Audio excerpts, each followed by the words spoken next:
Hi. Right, so this is the screencast of the combined bending and end load lecture. So we'll review second moment of area stuff, talk about combined loading. During the lecture I talked about the Jewish test and the mock exam. I'll be talking about that in the screencast. Let's talk about the stress stuff. So we want to calculate compressive and tensile stresses developed in the beams when they have a load which causes some bending. So we've got what we call bending stress, and then we got uniaxial load. So unilateral load is going to be I'm going to first have load where I put a load on, so that's going to cause this to bend, and unilateral is when I'm going to try and pull it apart at the ends or push it together. And by pulling it apart I will increase the tensile stress overall in the beam. Pushing together I'll increase the compressive stress. Sometimes I want to do one, sometimes the other. Can depend upon the loading distribution, can depend upon the material that I'm using.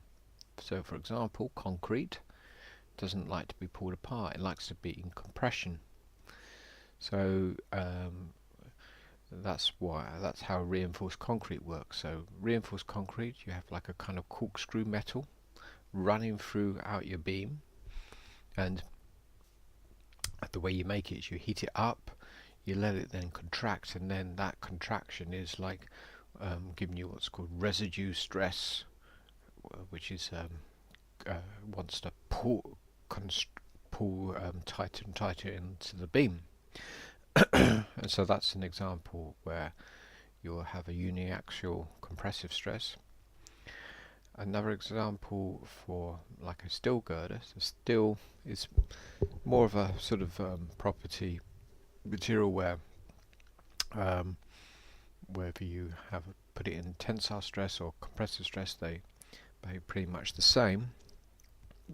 And so that might be an example if you had, let's say, a large compressive stress, that you might want to pull it apart a bit more to reduce that large compressive stress.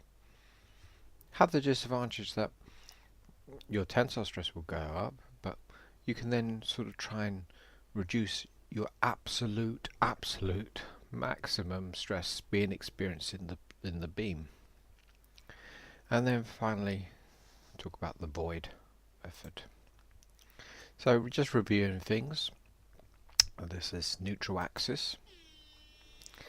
So the neutral axis is all to do with this diagram here. So it's, if you want to go through the theory, it's really good to go back to the course textbook and read through this stuff. It's on page 107.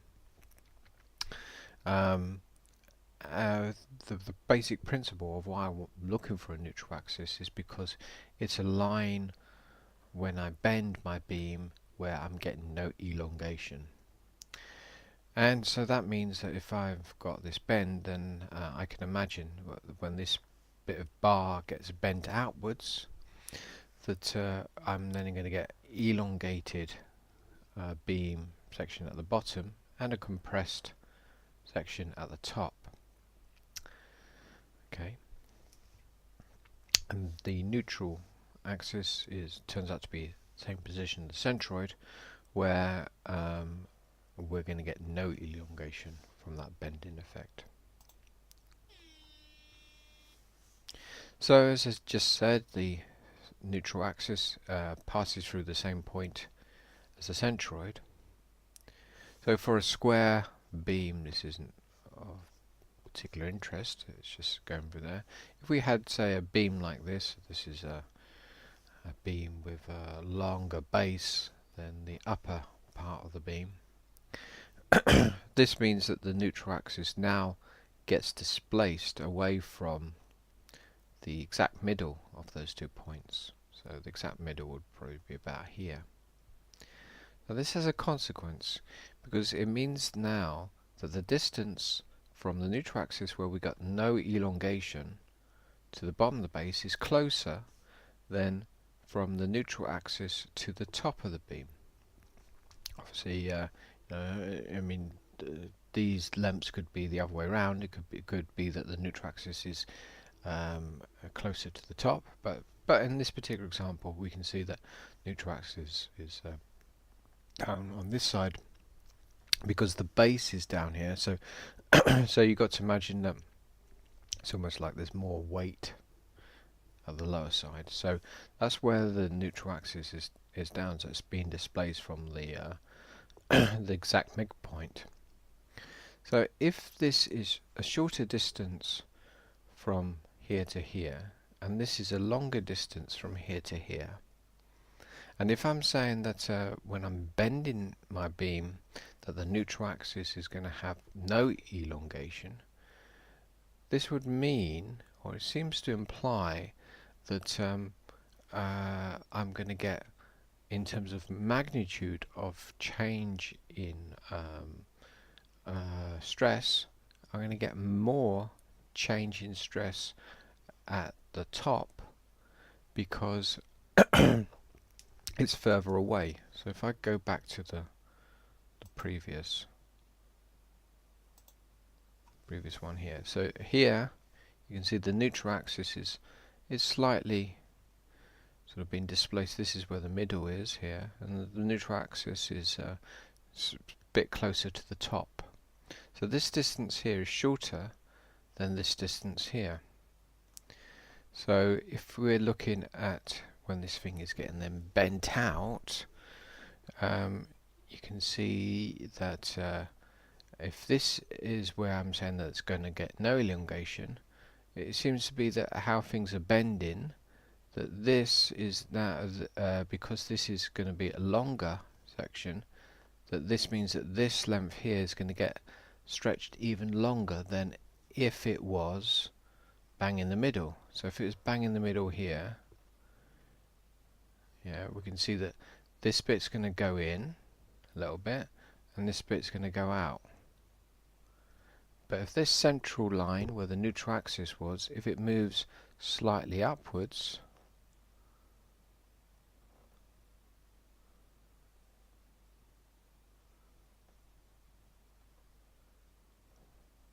that means that that this is going to go out even further than this case. Okay.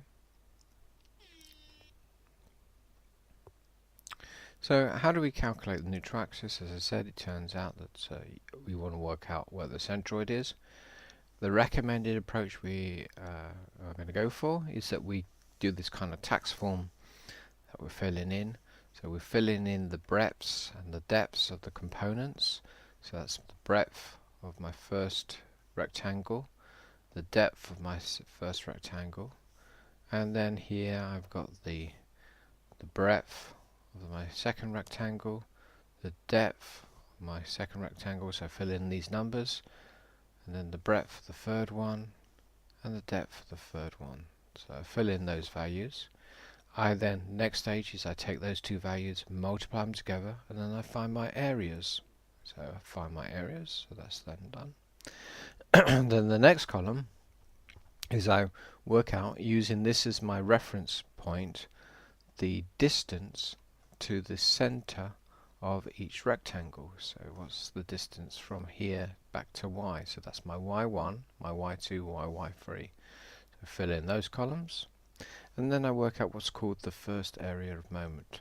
So that is simply the area times my y. So that would be all these values. And then finally we find the centroid for this location of this beam by summing up all of these values and then dividing it by all of these values. How do we calculate the parallel axis theorem? So in the notes we've just given this slide with no proof of the parallel axis theorem. But the parallel axis theorem is that if I worked out what the second moment of area is about its centroid, I can then shift this area to another axis, and I also know the second moment of area at the new axis by taking the area of that section and measuring the distance from where its neutral axis was to its new location, and that distance from there to there is h. So I take the h and I square it, multiply it by the area, and then that gives me my new second moment of area. Notice that if I shift my area away from the neutral axis of that particular area, I'm automatically going to increase. I know I'm getting more bang for my buck, as it were, of second moment of area. So so if I can shift a shape away from its neutral axis, I know I've increased in effect its second moment of area. That's why we get the I-beam shapes. The derivation is kind of straightforward, because second moment of area is based upon y. So it's basically that you're taking your y, you're displacing it by a distance, and you're integrating with respect to a. So you just expand out your brackets here. So you've got y to 2yh plus h squared differentiate, and you can see that this bit here is going to be the original second moment of area about the original. This bit here is the parallel axis theorem, the h squared integrated over the area. And this bit here, well, if you're integrating y about the area, it's going to give you an integral that's overall 0, because depending on how you set your limits. But that's just a hand wavy explanation of where the second parallel axis theorem comes from. How do I go about calculating the second moment of area? So I carry on my table, and then my next column on my table is my h values. So my h values are found by taking the centroid for the whole system, so that's the y bar value, and then measuring the distances from that centroid to the various other components. So the first component I've got is down to this one here. The next one is this one here. So this is going to be my h1, this is going to be my h2, and then I'm going to measure this distance from here to here, and that would be my h3. So fill in those values there, they're my various h's. If I get negative results, just ignore the minus sign. All we're interested in here is the distance. And then we take the area of that particular section and multiply it by h squared. The other thing is that we're going to use this formula, it's on your formula sheet, to find the second moment of area about each component when it's about its neutral axis, which is the b times d to the power 3 divided by 12. So we do that each time. And then to find the second moment of area for this I section is we add up all of those values, combine them all together, and then that gives me my second moment of area. So these are the steps. Split up the section that you're looking up into regular rectangles. Draw a section with a reference line at the bottom, so that's going to be my y equals 0. Make up a table so that you can basically work out what the sum of the areas and the sum of the first moment of areas are going to be. Use those two sums to then find where your neutral axis is for the that cross-section system, and then go on and do a further 3 columns where you're doing what's called the h value, and the h value is going to be the distance from where you found that centroid to be, to the various locations or the centers of those various rectangles. So you find your h values, and then you're going to do the parallel axis theorem components, which is going to be a times h squared, and then you'll look up the formula that you're using, which is the b times d to the power 3 divided by 12, and you'll fill in those values. You combine all those values together, and then you'll get your second moment of area for the cross section. The engineer's equation of bending equations, so it looks like this: m over I equals stress over y equals Young's modulus over the radius of curvature of the beam. Pretty much in terms of stress engineers, we're just going to be using this part of the formula, and that's called the flexural part of the formula. And there we go. So we're going to use that because we're looking on the whole for the stress. We rewrite this as stress equals the bending moment divided by the second moment of area times by the distance away from the neutral axis. And I'm defining my neutral axis to be a y pointing downwards for loads. And the reason why I'm using this as my y is pointing downwards is because positive moments produce sagging, and sagging means that we're going to get tension at the bottom. So if this is my beam from my neutral axis, I'm going to have a positive m. So here I want my y to be positive because I want tension, and then treating this as a vector, I can have a y going in this direction here, and then I can have it as negative, and that would give me a compression value. So if we are faced with a problem like this, a kind of a T-beam type scenario, what's the first thing we need to do? The first thing we need to do is to find its neutral axis. So there we go. We've found the neutral axis, which is we'll use that formula, summing up the first moment of areas, dividing by the areas, so that we find that value there. The second thing that we want to do when we're labeling up our diagram is work out, well, that's going to, we'll call that, we know it's the neutral axis, y equals na. But it's also going to be the y value to the bottom, so we'll call it y bot. And then the value, if you like, going from the neutral axis to the top, as we're defining y to be pointing downwards, if you want to, you could call this a negative.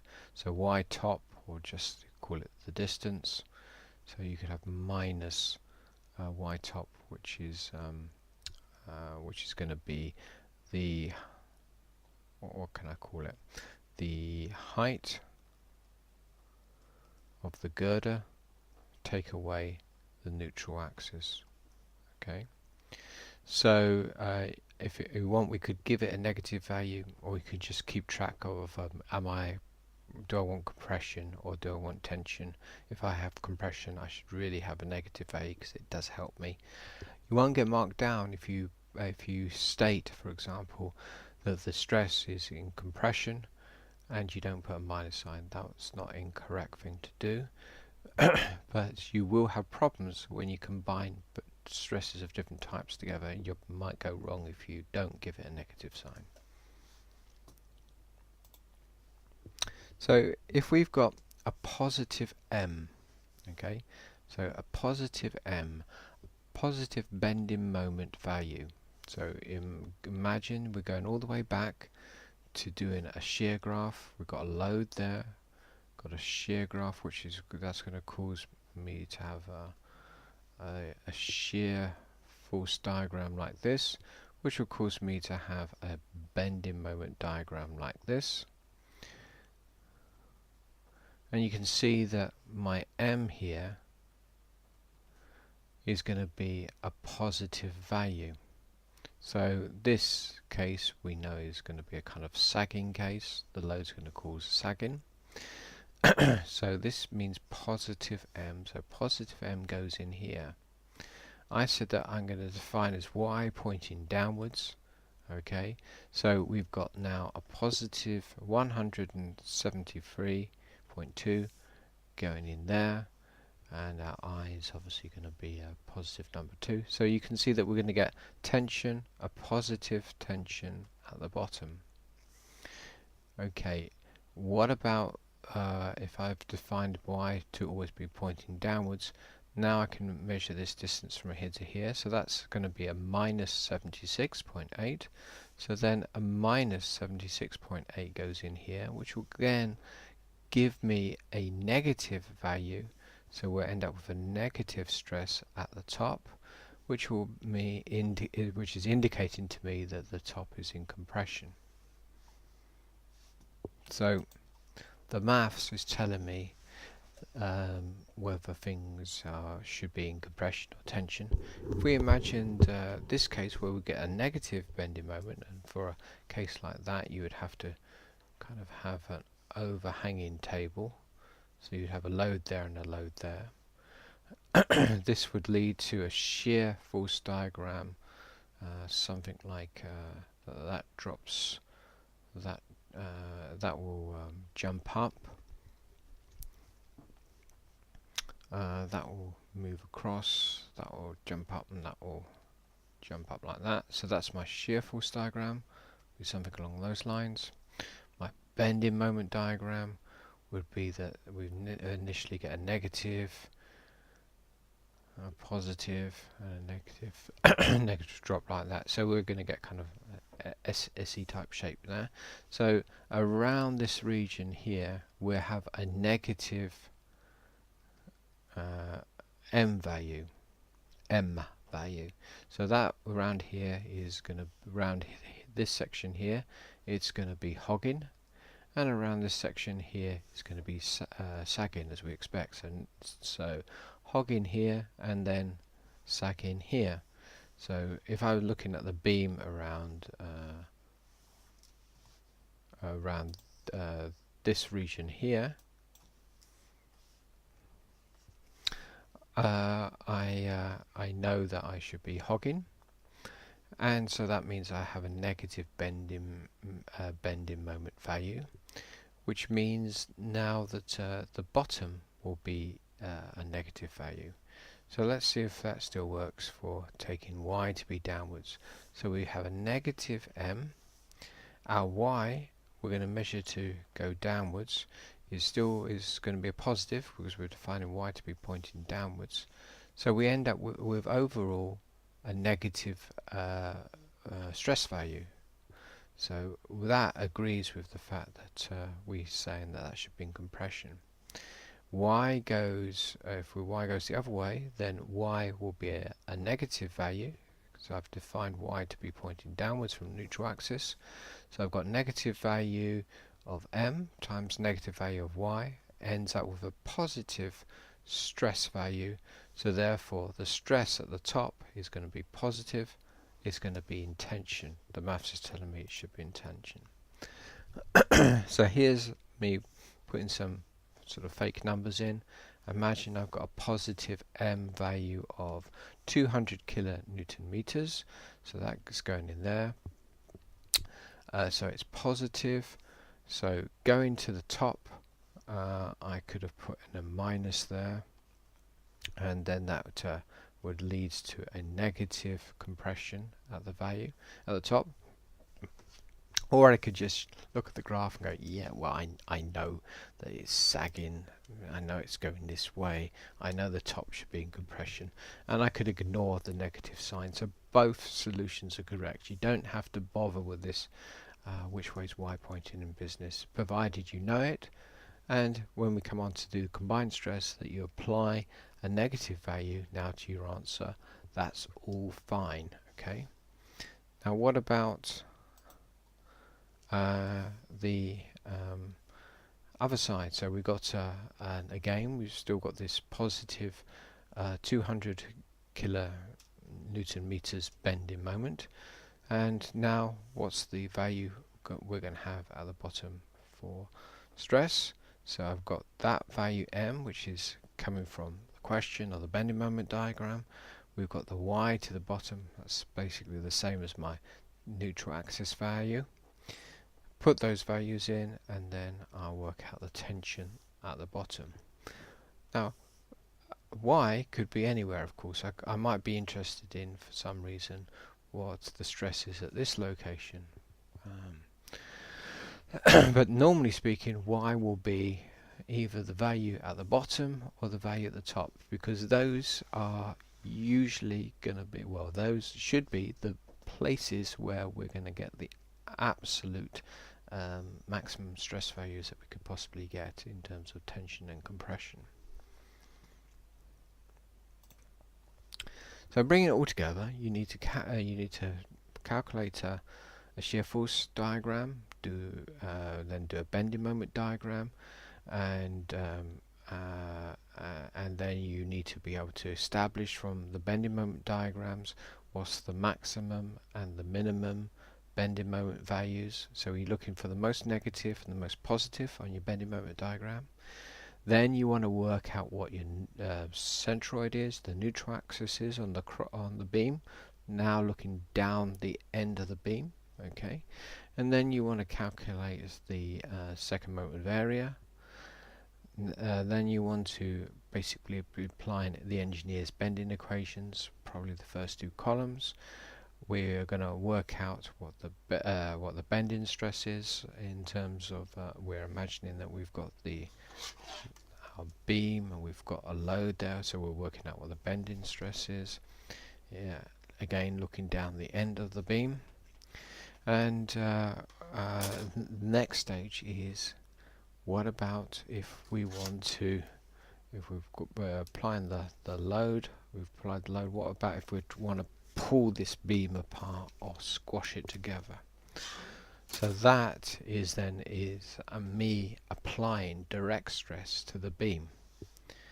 Then for that I will want to do what's called combined bending and end load. Okay. So P is often used for a pulling force. So here we've got our bar, so we've got a P here, so that's the same as force. So I've got a bar, it's experiencing some kind of what's it got here? So it's got positive stress at the bottom, so this is a sagging beam.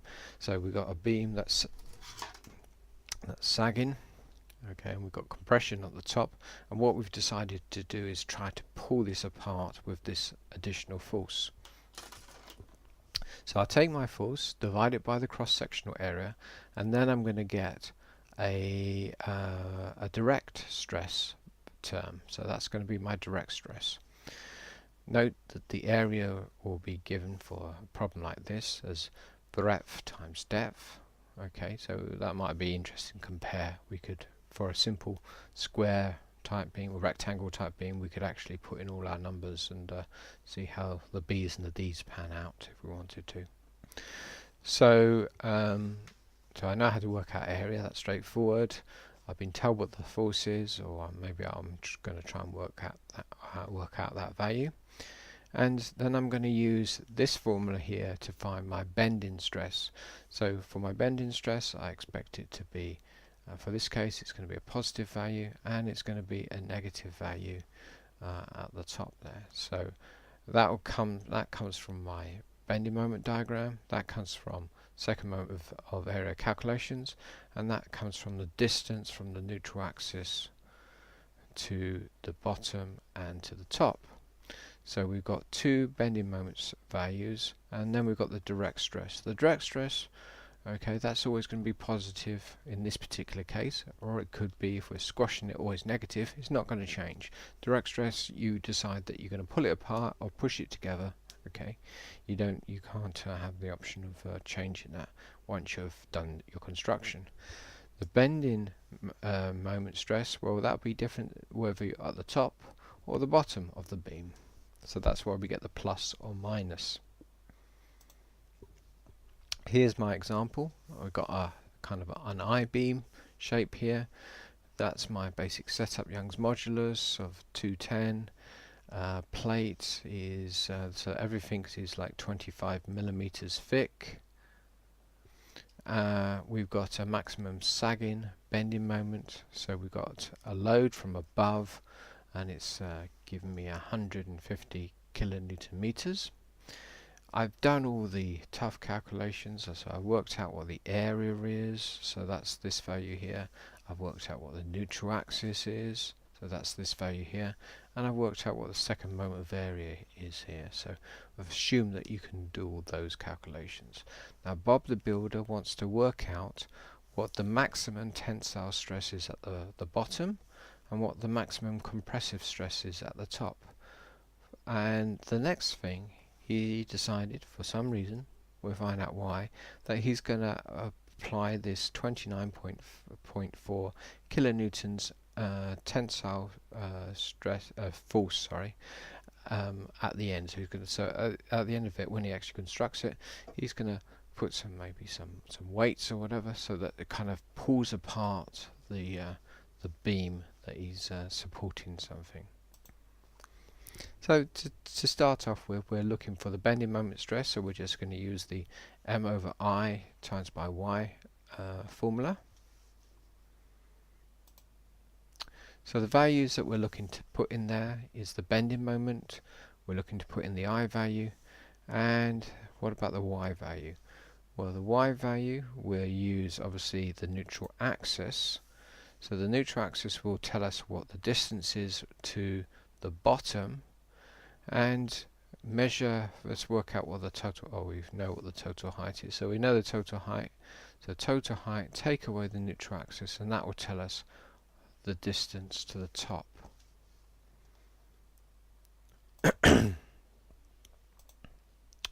And I know, because this is sagging, that the stress at the top should be in compression. So that's the value that I'm going to put in to work out what my compression stress is. And the distance to the bottom, that's going to be in tension, so that's my distance I'll be putting in. So I'll put my two y values in, and then I get this compressive stress at the top of minus 185 megapascals, and I'm going to get a tensile stress of 137 megapascals at the bottom. So I'll store those values, and now look at the next bit. Excellent. So the next bit is Bob the builder has decided to put some end loading on, so he's pulling apart the beam, and he's pulling it apart by 29.4 kilonewtons. So that's the force that he's pulling it apart. I'll divide it by the area. So where's the area? I've been given the area in terms of millimeters squared. I'll convert my millimeters squared into meters, so I'll take my millimeters squared value and times it by 10 to the minus 6. Don't forget it's squared, so it's 10 to the minus 6, going from millimeters squared to meters squared. Okay, and then I find that I'm going to have a direct stress, a positive stress of 24 megapascals, and I've got these two values here. So at the moment, notice I've got quite a large compressive stress. What happens if I then stick on this tensile stress to those two stresses? So this is called the combined stress approach. We're only looking at this one and this one. So we're only looking at where you're putting on the load, and it's called causing a bending moment stress about the x-axis. Okay, so that's my x-axis, which is kind of going this way. So that's the bending moment stress there, and then also the direct stress of the end load. So here you can see this is my x. Okay, so that's what I'm going to call my IXX, and for us we're not going to get any sort of twisty type problems, so this one we don't need to worry about. So we've got the bending moment stress, and then we've got the direct stress, and we simply add those two stresses together. That stress is kind of a bit like forces, just add them together. Don't forget stress is force divided by area.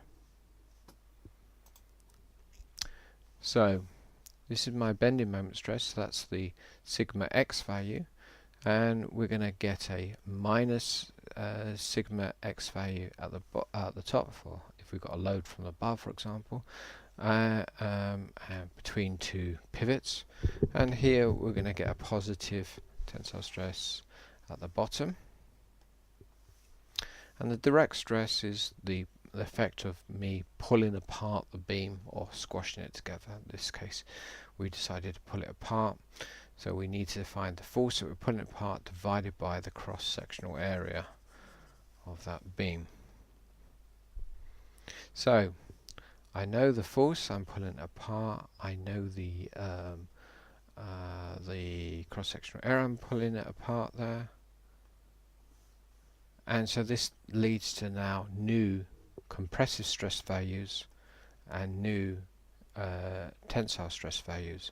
So both cases we just simply add up our stress values. This one here we've got 24, take away a negative number because that's compressive stress, and we end up with a minus 161 megapascals. The other one we've added on this 24 megapascals, add that on, and we end up with 158 megapascals. So you can see that this value's gone up, this value's gone down. Overall, the total, or rather the maximum stress value is dropped a bit. Yeah, so you can see that this was originally 184 or 185 megapascals.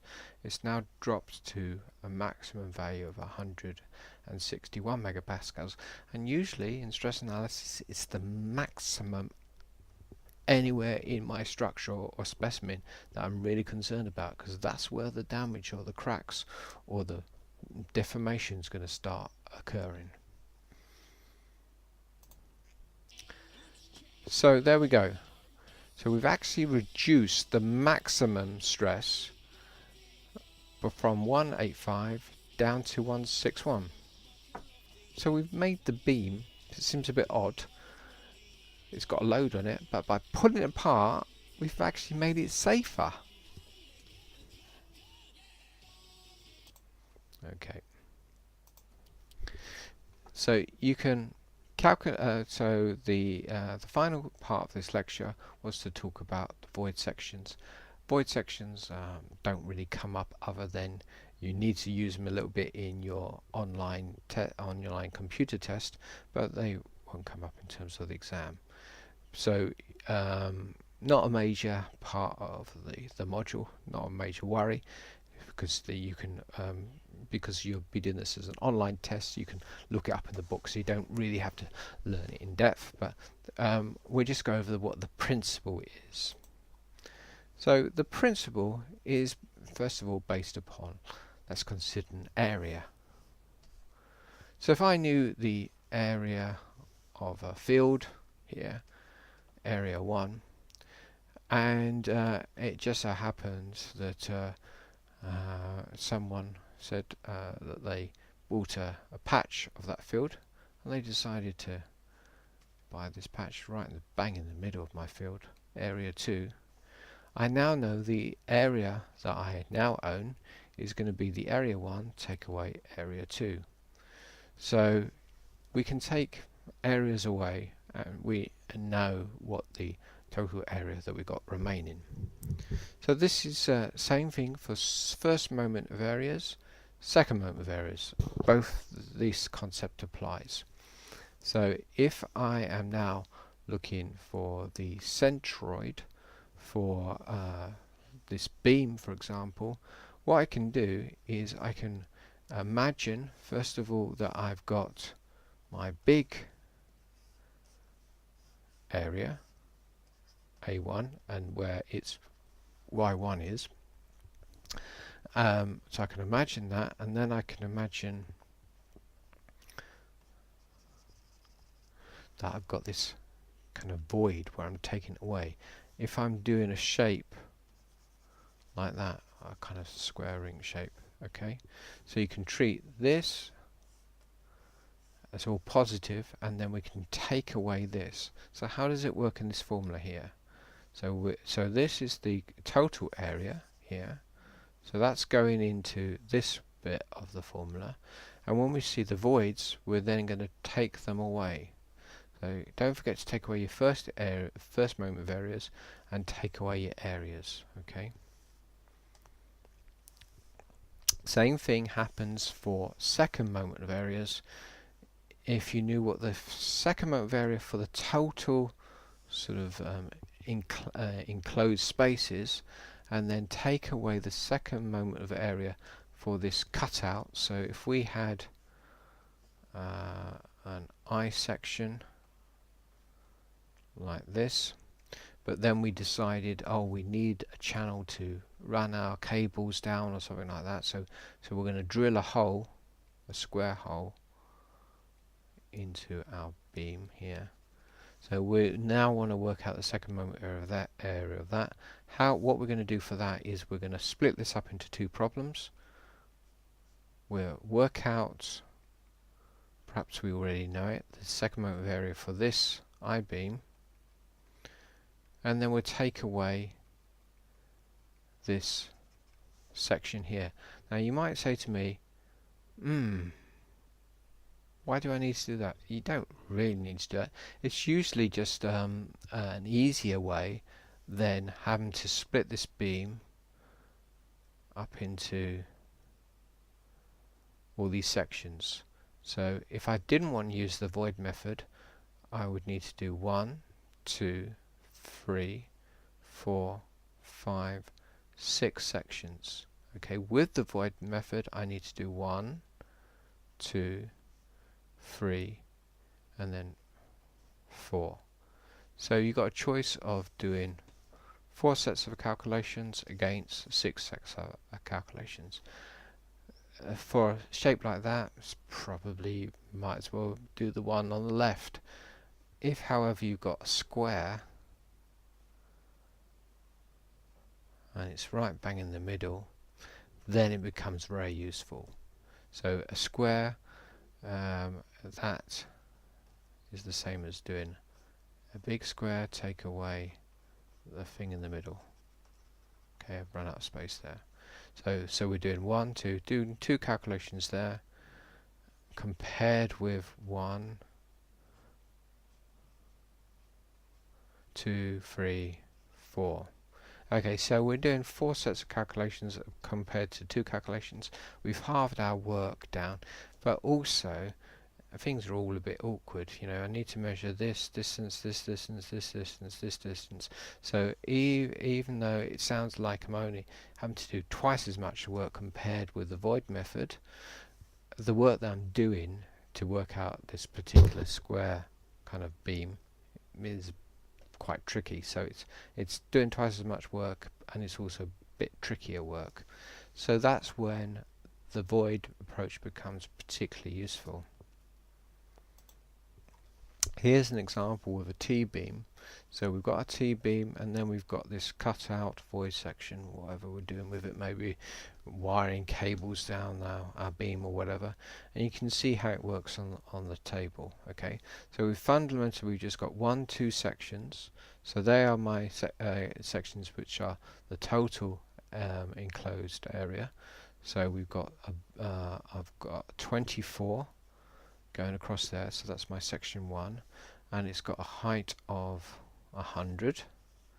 That's going across that section there, and then we've got 120 going across there, and then we've got 20 going across there. So we're just going to do this as a regular T-beam. Then we've got the areas, then I work out where my Y's are, and then I've got my AY's.